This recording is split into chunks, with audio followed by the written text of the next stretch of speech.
diga amém. Amém. Olha só, se o Senhor se agradar de nós, então Ele nos entregará esta terra, Ele nos dará terra que mana leite e mel. Tão somente não sejais rebeldes contra o Senhor, e não temais o povo desta terra, porquanto são eles o nosso pão. Retirou-se deles o seu amparo, pois o Senhor é conosco, não os temais. Amém? Como eu disse, por favor, mantenha a sua vida aberta. Olhe para mim, meus irmãos, por favor. Aleluia, Jesus. Caminhando com Deus, servindo a Deus, há um pouquinho de tempo, vamos dizer assim, eu aprendi uma coisa que Deus me ensinou.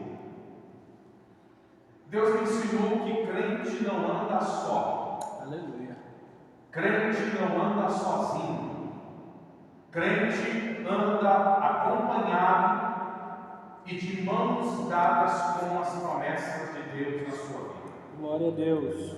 Aonde o crente vai, as promessas de Deus vai com ele. Aleluia. Aonde o crente coloca a planta dos seus pés, ali a promessa de Deus o acompanhará. E as promessas que Deus faz costumam ser promessas que não falham. Eu creio. As promessas de Deus são infalíveis. As promessas de Deus funcionam como uma espécie de apólice de seguro. As promessas de Deus é como se fosse uma segurança na nossa vida.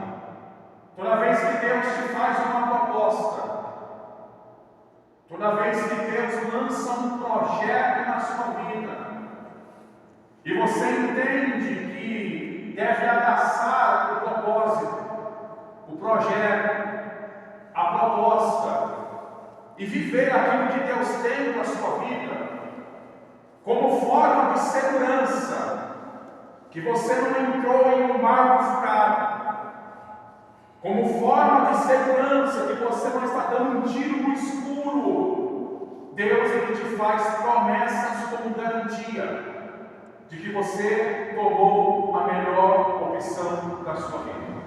Você decidiu viver o que Deus tem para fazer na sua vida. Então Deus te faz promessas. E uma das promessas que Deus fez foi para o seu servo Abraão. Abraão já era avançado em idade. Abraão tinha um problema fisiológico muito grande, pois Abraão, ele além de ser velho, já não podia mais gerar filhos, e ainda que pudesse, a sua esposa era estéril. E Deus se revela para Abraão e lhe faz uma proposta, que se ele saísse do lugar que ele estava, abandonasse a cultura que ele estava vivendo e abraçasse a salvação em Deus, Deus fez uma promessa para Abraão, dizendo que ele seria pai de uma grande nação, dizendo que o nome dele seria grande e que Deus iria abençoar grandissimamente a sua vida. E assim foi. Abraão abraçou a causa. Abraão acreditou naquela palavra. Abraão assumiu a responsabilidade. Passou por riscos? Passou. Enfrentou desafios? Enfrentou. Viveu algumas intempéries na caminhada? Viveu. Mas a Bíblia diz que como recompensa, Deus Aleluia, na vida dele todas as promessas que Deus tinha feito. Fiel e verdadeiro. E a promessa maior que Deus fez a Abraão foi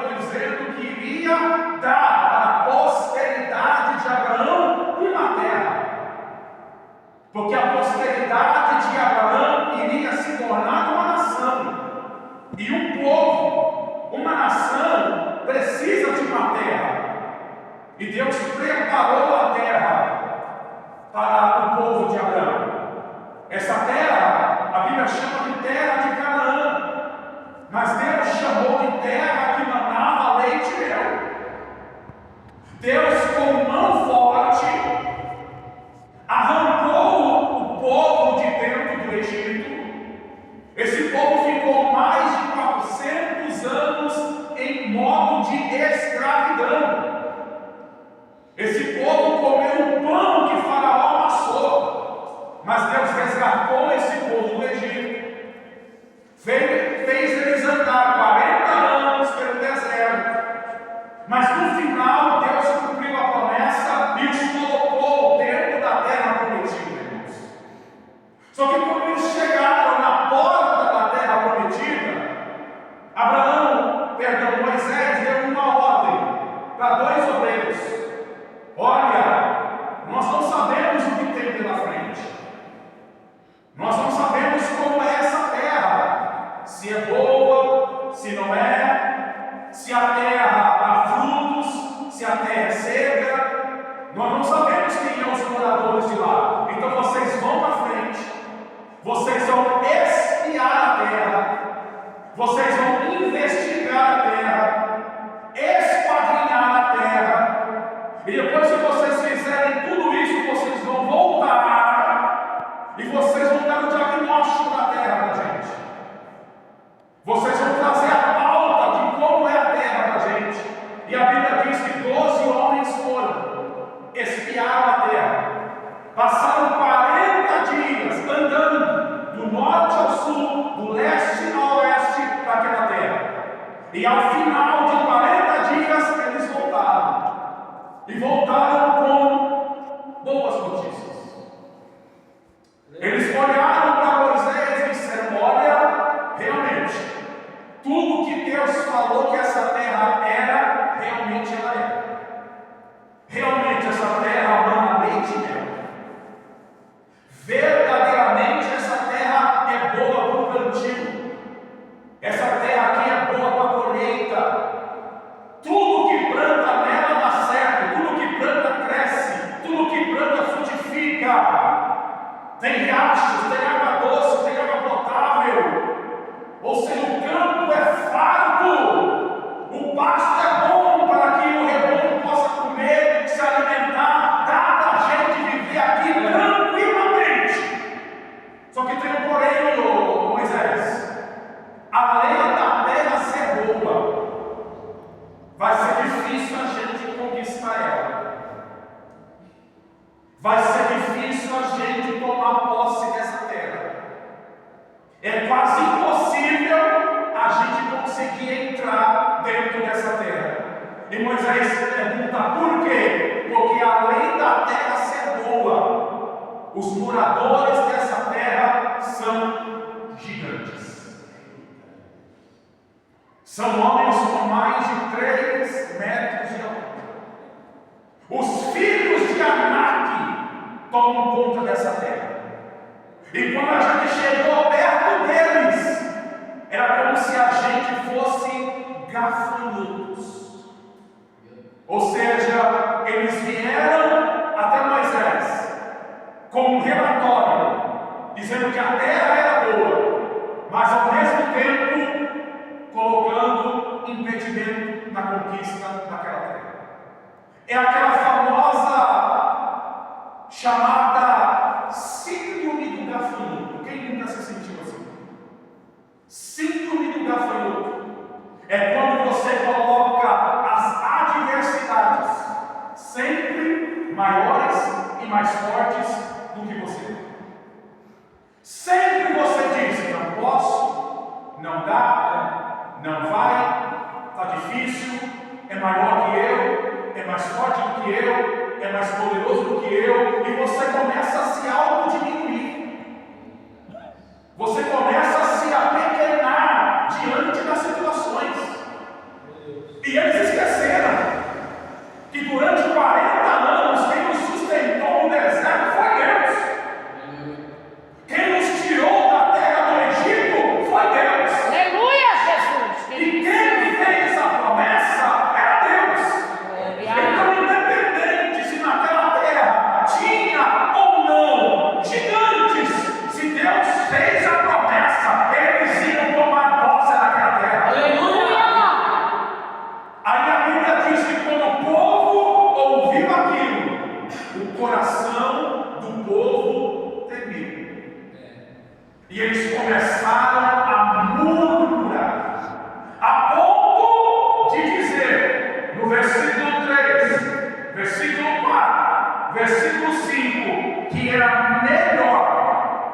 eles darem a volta e voltarem de novo para o Egito. Olha, meus irmãos, o que a palavra de um pessimista causa no meio da congregação. Olha a mensagem de alguém que perdeu o foco, de alguém que perdeu o alvo, de alguém que não sabe mais a quem serve, pode causar no meio da congregação. Quando eles trouxeram essa palavra, o impacto dela causou o quê? Medo no coração de quem está ouvindo. Opa, se tem gigante, então realmente não dá. Olha, eu acho que Deus enganou a gente. Olha, eu acho que esse papo aí de terra prometida é conversa fiada. Olha, eu acho que esse negócio aí de terra que manda leite e mel não é pra gente não. Porque vencer gigante, quem vai vencer gigante? Como vencê-los? Como superá-los?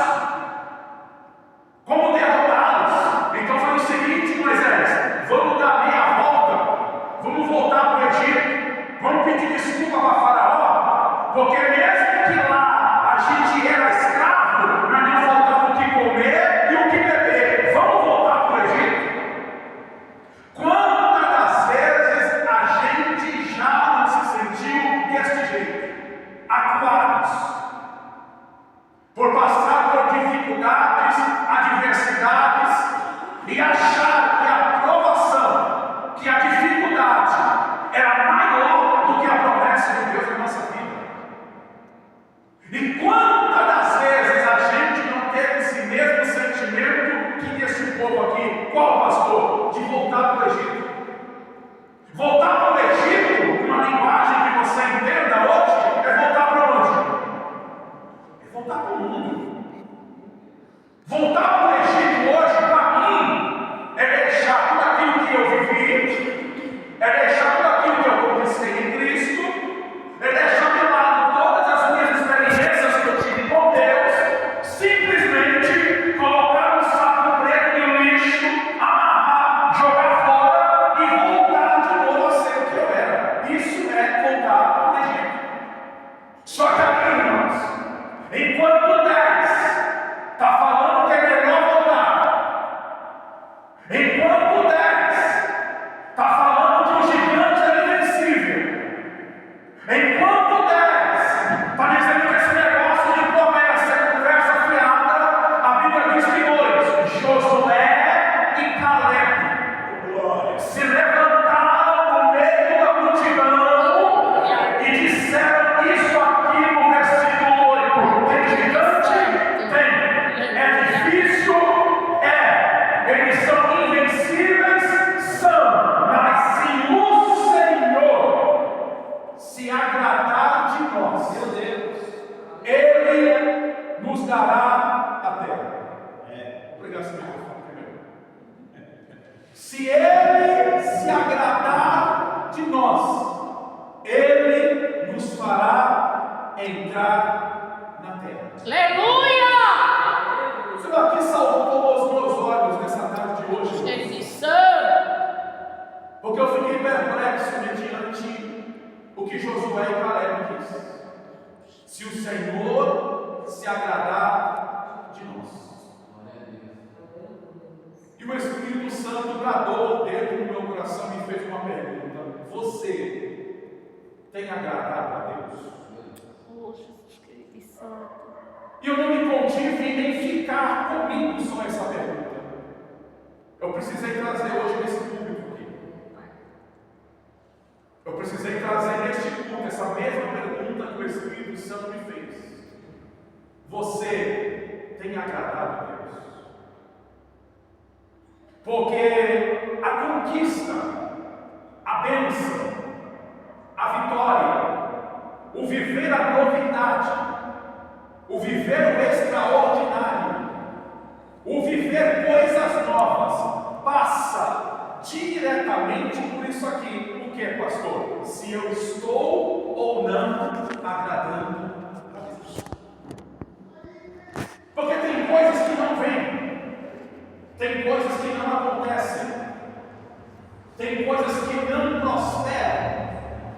Tem coisas que não evoluem na nossa vida. Sabe por quê? Porque vivemos uma vida que talvez não agrade a Deus. Aí às vezes a gente começa a patinar. Sabe o que é patinar? É você se esforçar e não sair do mesmo lugar. E por mais que você empreenda esforço, por mais que você coloque força, por mais que você arregace manga, por mais que você utilize todos os seus recursos, contatos, conhecimentos, não vai mesmo assim. Por quê? Porque tudo passa por isso daqui. Como? Agradar a Deus. Quando eu agrado a Deus, Deus me faz conquistar. Glória a Deus. Quando eu agrado a Deus, Deus me faz tomar posse. Jesus Espírito Santo. E Deus, pela sua palavra, Ele está dizendo para mim e para você: eu quero que você conquiste. Meu Deus, Espírito Santo. Eu quero que você tenha. Eu quero que você tome posse. Mas antes de eu trabalhar para você, primeiro eu vou trabalhar em você. Aleluia. Antes de Deus te entregar o que o teu coração, o que o meu coração deseja, primeiro Ele vai fazer que a minha vida seja uma vida que agrade a Ele em todos os aspectos. Pastor, por que eu devo viver uma vida que agrada a Deus? Esta é a pergunta. E a resposta é fácil. Porque a Bíblia nos ordena que assim seja. Porque a palavra de Deus nos orienta a isso. Pastor, me tira a prova, por favor, vamos até a Bíblia. Aleluia. Abra a sua Bíblia, por favor. Na carta de Paulo aos Efésios, capítulo 5, versículo de número 10. Efésios está lá no Novo Testamento, depois de Atos, depois de Coríntios. Você vai ver Efésios capítulo 5 e o versículo de número 10. Tá bom? Olha o que a santa palavra de Deus diz. Deus quer que provemos tudo aquilo que é agradável ao Senhor. Paulo diz que Deus não quer que nós provemos algumas coisas. Paulo diz que Deus quer que a gente prove tudo aquilo que é agradável ao Senhor. Olha o que diz ainda, por favor, Eclesiastes, capítulo 2, versículo 26. Eclesiastes, você abre o meio da Bíblia, você vai achar. Depois de Salmos, Provérbios. Eclesiastes, capítulo 2, versículo de número 26. Porque todo homem que é bom diante dele, outras traduções, porque todo homem que agrade a ele, Deus dará a este homem sabedoria, conhecimento e alegria. Mais uma vez, a Bíblia nos está falando, meus irmãos, que isso daqui é recíproco. Isso daqui é mútuo. É você agradando a Ele e Ele retribuindo você esse agrado. Aleluia, Jesus querido Isso Santo. daqui não é uma moeda de troca. Isso aqui é um princípio. Isso daqui não é uma troca de favor, porque Deus não tem que fazer favor para mim em nada. Mas isso daqui é um princípio que Ele estabeleceu. Que quando eu agrado a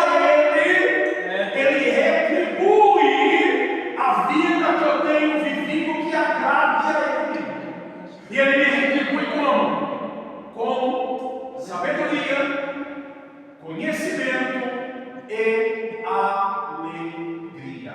Glória a Deus.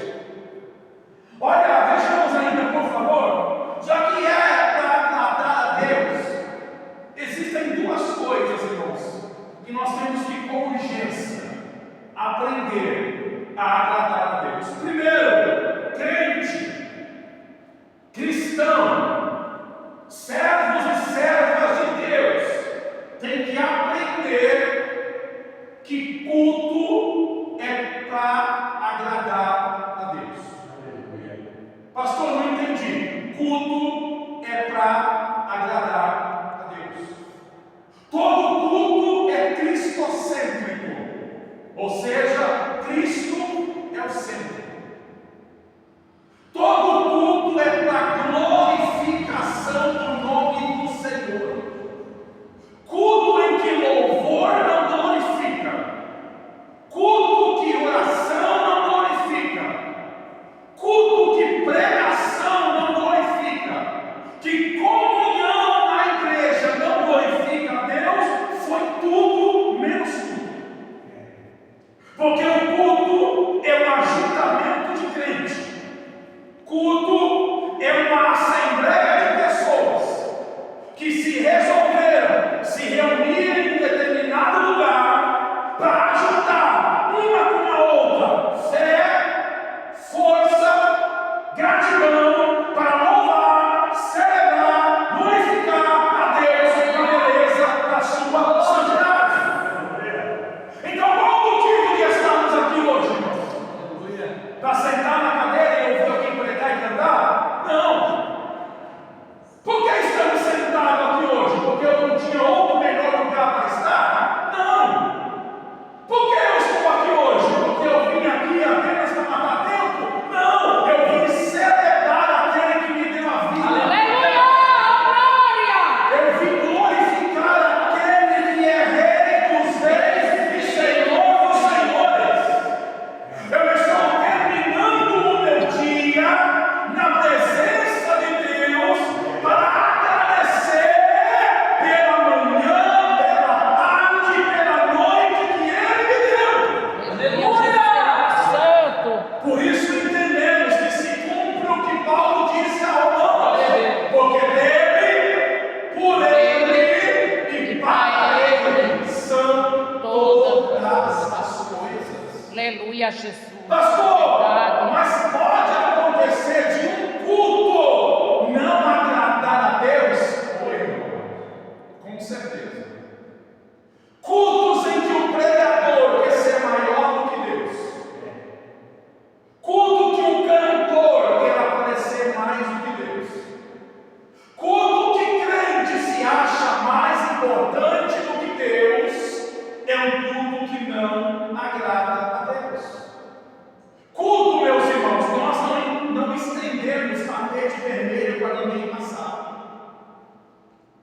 Pelo contrário, culto é o lugar mais diferenciado da terra. Sabe por quê? Porque aqui é o único lugar em que doutor senta para ouvir ajudante de pedreiro falar. Eita, Deus lindo! Você pode ser doutor lá fora. Você pode ser cheio de dinheiro lá fora.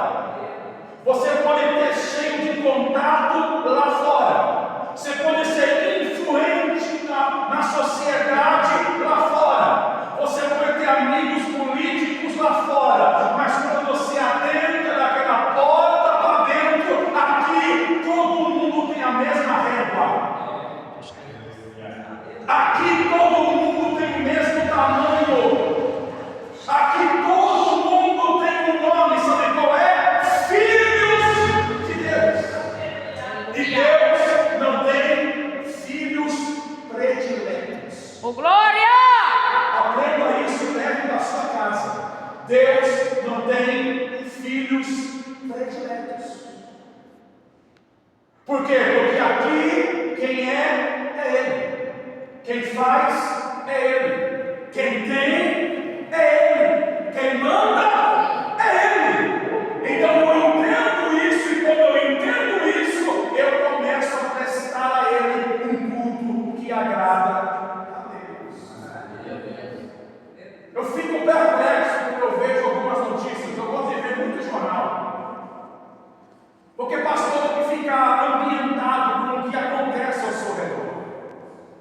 tem que ficar antenado com as notícias.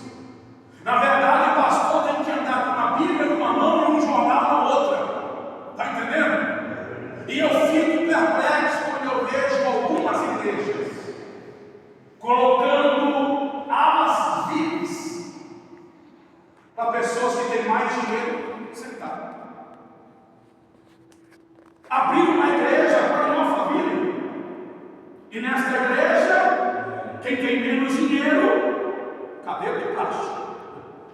Mas se você chegar com um bem aquisitivo maior, você é levado para uma salinha VIP, com ar-condicionado, cadeira estofada, e aí uns comes e bebes para você beliscar durante o culto. Não, irmãos. Isso não glorifica Deus em nada. Por quê? Porque o cerné de culto não sou eu.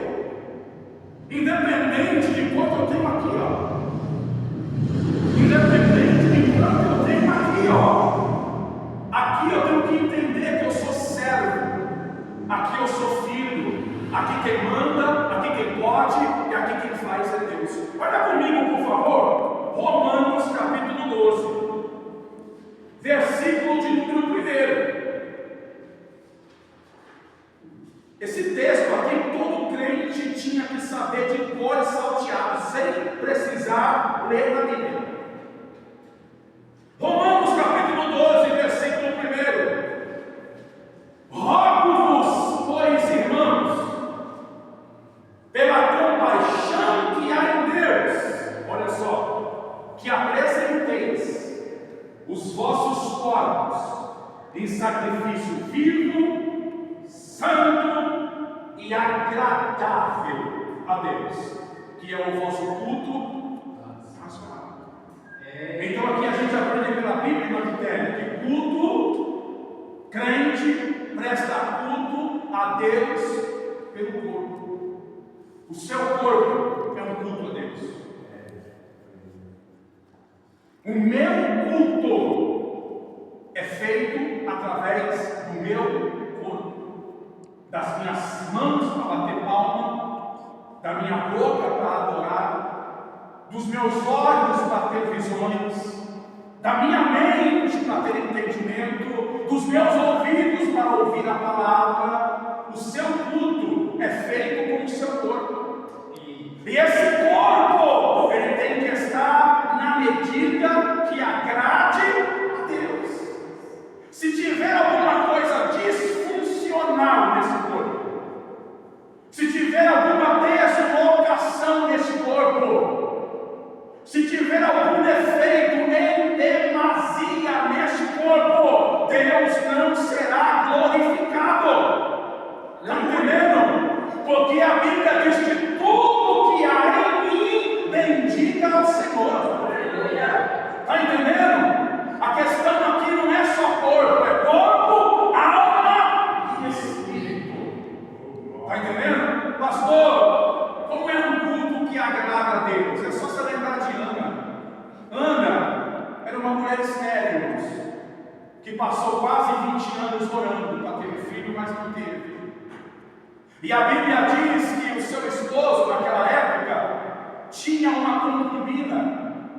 E com essa concubina, ele teve mais de 10 filhos com ela. E essa mulher, sabendo que gerava e Ana não, ela começou a afrontar Ana. Ela começou a bater de frente com Ana.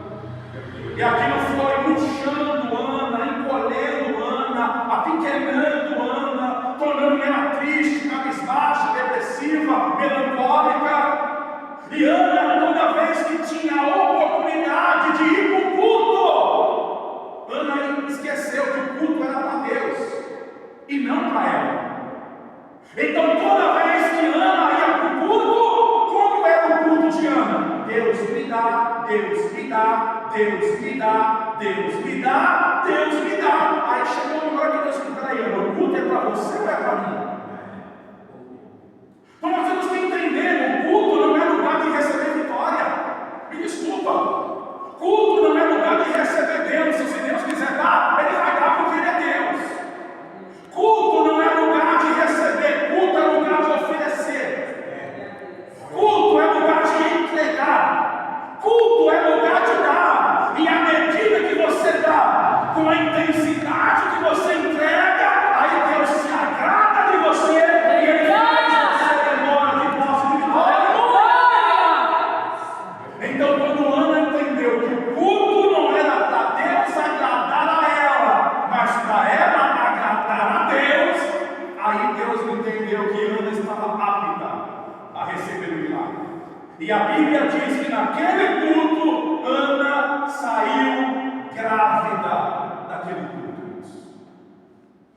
se você tem fé para entender o que eu vou dizer. Quando você permitir Deus curar o seu culto, quando você permitir Deus sarar o seu culto, você tenha certeza, não vai ser preciso você chegar em casa para Deus fazer nada. Aqui no culto mesmo, Deus pode fazer um milagre acontecer. Eu conheço gente que enquanto adorava no culto, Deus trabalhava lá fora. Eu conheço gente que enquanto cultuava a Deus no culto, Deus levava o marido lá fora, libertava o filho lá fora. Eu conheço gente que enquanto adorava a Deus no culto, Deus fazia milagre lá fora na hora. Aleluia, Jesus tem missão. Mas isso só vai acontecer quando a gente entender que o nosso culto é para agradar a Deus. Por isso, quando eu entrar das portas para dentro, eu não falo só dessa, de qualquer igreja, por favor, entre por ela com temor e tremor. Eclesiastes capítulo 5 diz: guarde o teu pé quando entrares na casa do Senhor. É cultuar com reverência, não com displicência. Eu vou cantar porque eu vou cantar. Não, irmãos. Se for para cultuar assim, fique em casa, nem venha. Se for para chegar aqui e não entregar o melhor para Deus, irmãos, eu prefiro não vir. Porque aqui, irmãos, Deus não está nem aí para as minhas médias, das minhas amarras. Não, irmãos. Não. Os meus problemas não influenciam o meu culto em nada. As minhas adversidades, os meus desertos, as minhas provações não influenciam o meu culto em nada. Deus não quer saber se o dia foi corrido, se o dia foi estressante, se o encarregado se levantou contra mim, se o meu patrão me xingou, se eu passei problema em casa. Deus não está nem aí. Deus espera que em meio a tudo isso eu ainda consiga chegar aqui e oferecer a Ele ainda o melhor louvor, a melhor adoração, a melhor glorificação e o melhor culto, meu irmão. Porque no meio de tudo isso, eu volto a dizer que Ele se levanta para fazer alguma coisa pela minha vida. Só que não é só o culto que tem que agradar a Deus, pastor. Não. A minha vida também tem que agradar a Deus. Porque talvez você não saiba, mas está aqui para saber. No culto, a melhor oferta sempre foi você. No culto, a melhor oferta nunca foi aquela que saiu da sua carteira. No culto, a melhor oferta nunca foi aquela que saiu do seu cartão. No culto, a melhor oferta nunca foi aquela que saiu da sua bolsa. No culto, sempre você foi a melhor oferta. Aleluia! Você é a melhor oferta nesse ambiente. Só que culto não começa aqui, irmãos. Pastor, não. Culto começa onde, pastor? Lá em casa. É em casa que começa o culto. Porque o meu culto à noite nunca será bom se o meu culto durante o dia não foi bom também. Se eu comecei o dia estressado, irritado, atribulado, incomodado, falando o que não deve, olhando para o que não deve, fazendo o que não deve, o meu culto, irmãos, à noite não será um culto com derramamento de poder na minha vida. O culto não será um culto de batismo com o Espírito Santo na minha vida. O culto não será um culto em que Deus vai derramar a sua presença na minha vida. Então, quando é que o culto começa? Lá fora, na sua casa, no seu trabalho, no seu curso, na sua faculdade, na sua empresa. É lá que começa o seu culto. Então, por isso, eu tenho que entender que antes do meu culto agradar a Deus, primeiro a minha vida tem que agradar a Deus. Vejamos, por favor, abra comigo a sua Bíblia, por gentileza. 1 Tessalonicenses, Capítulo 4, versículo de número 1. 1 Tessalonicenses, lá no finalzinho da Bíblia. Capítulo 4, versículo de número 1. Finalmente, irmãos, vos rogamos e os aconselhamos no Senhor Jesus, que assim como recebestes de nós a maneira como vos ensinei, que deve andar e agradar a Deus, assim andais, para que abundeis cada vez mais. A minha vida, irmãos, tem que ser uma vida que agrade a Deus. Porque lá em Romanos capítulo 12, de novo, só que agora no versículo 2, o que é que diz lá?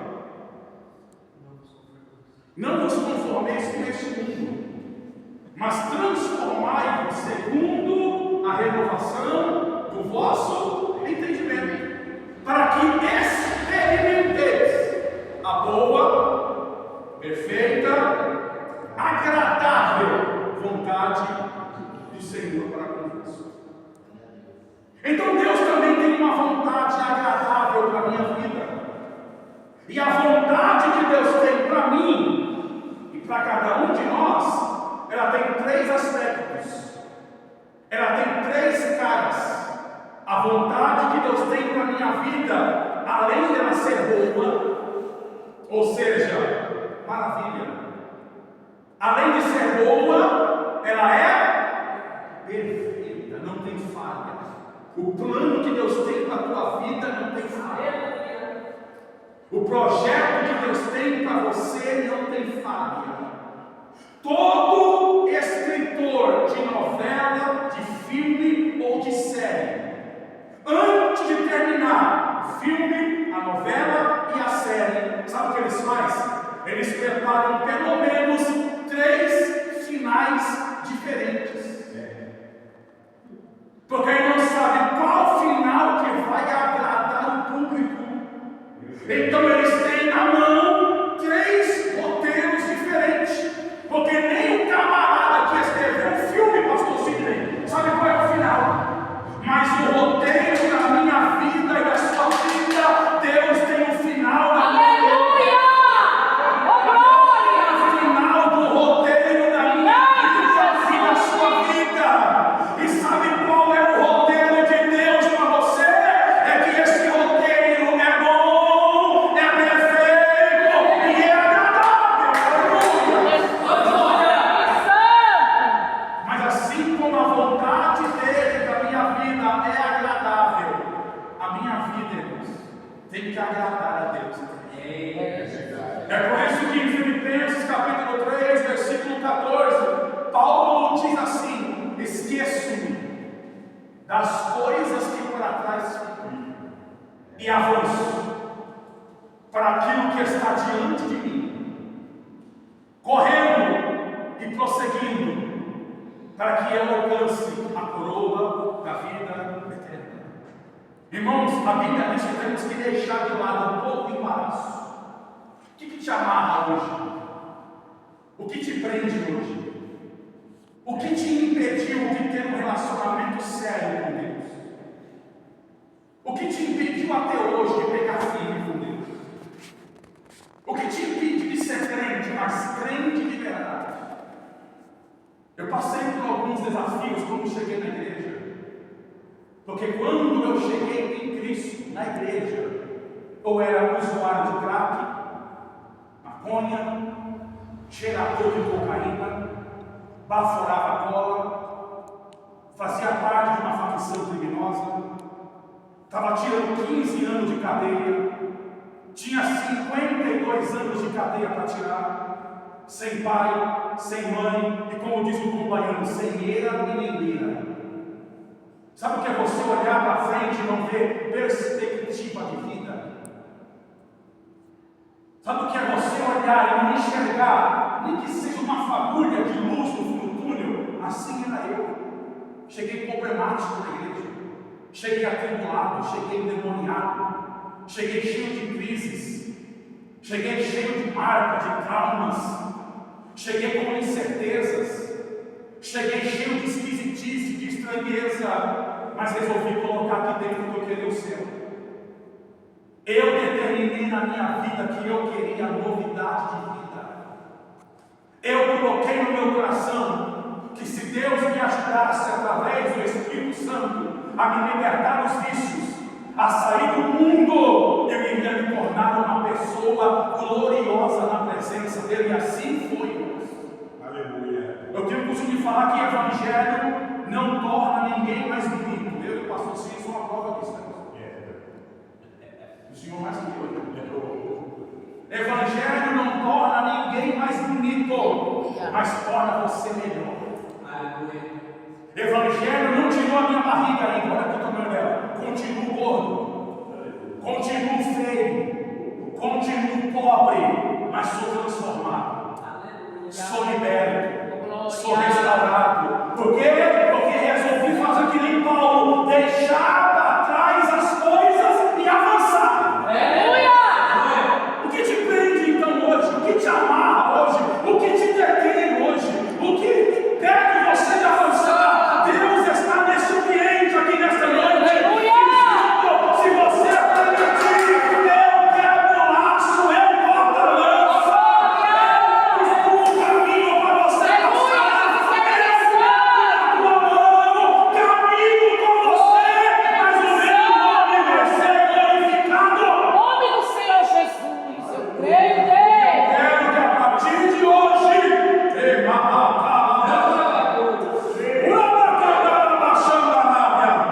você tenha uma vida que agrade a Deus. Eu quero que você, a partir de hoje, diz o Senhor, tenha uma vida que agrade a Deus. A gente passou a vida toda, eu estou ensinando, agradando, irmãos, a tanta gente. Uma hora tinha que agradar o pai e a mãe como era pequeno. Uma hora tinha que fazer igual o Babuque e o Lucas. Quando o Babuque quer alguma coisa, ele agrada o Lucas para dar. Quando o Lucas quer alguma coisa, ele agrada o Babuque para dar. Aí depois fica mais velho, aí tem que agradar a namoradinha, a noiva. Quando casa, tem que agradar a esposa, não é assim? Aí vai para trabalhar, faz de tudo para agradar o chefe, para ter aumento de salário, para ter avançar no cargo, não é assim? Aí nós vamos à financeira, agrada o gerente para ter um empréstimo, não é assim?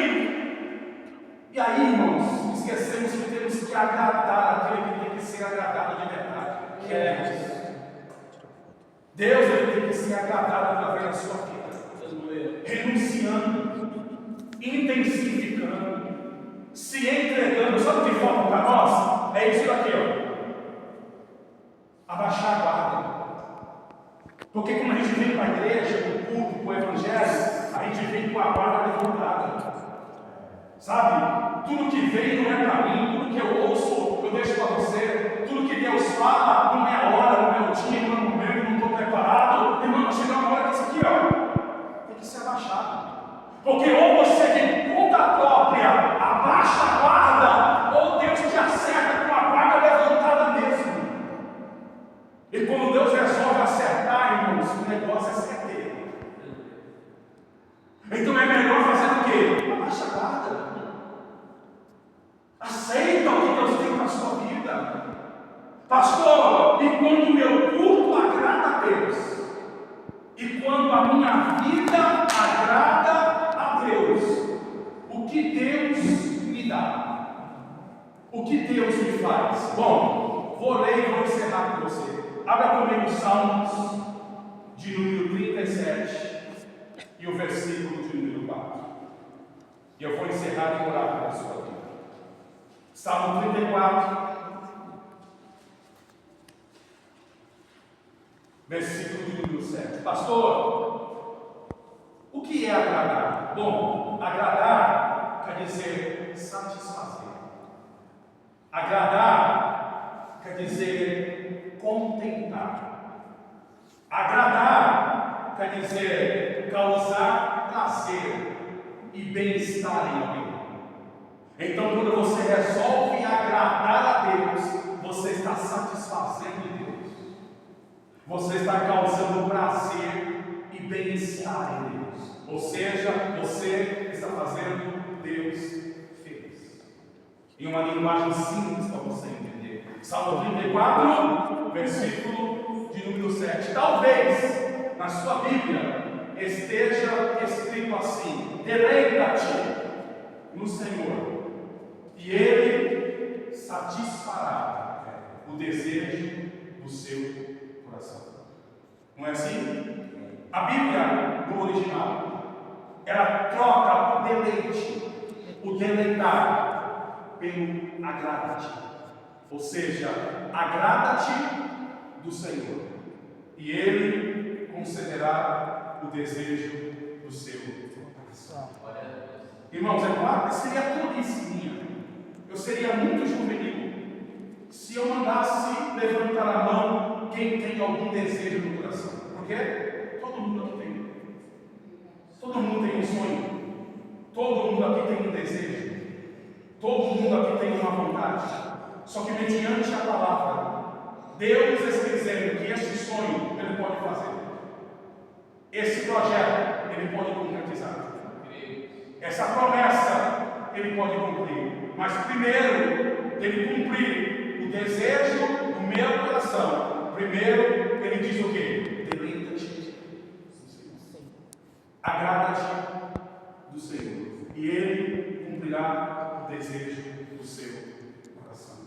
Sabe qual é o maior interessado em ver a gente bem aqui? Não é eu. Sabe qual é o maior interessado em ver você triunfando? Não é o pastor.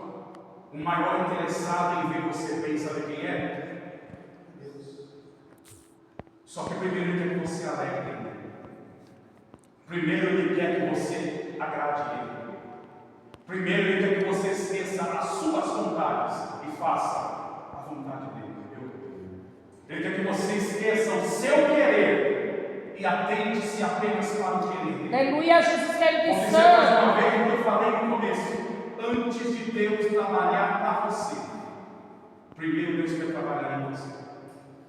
E quando você permitir Ele começar a trabalhar em você, aí sim, Ele vai começar a trabalhar para você. Se o Senhor se agradar de nós, Ele nos dará essa terra. Essa é a palavra de Deus na sua vida hoje. Se o Senhor se agradar de você, Ele te fará conquistar essa terra. Se coloque de pé, deixe eu orar com você.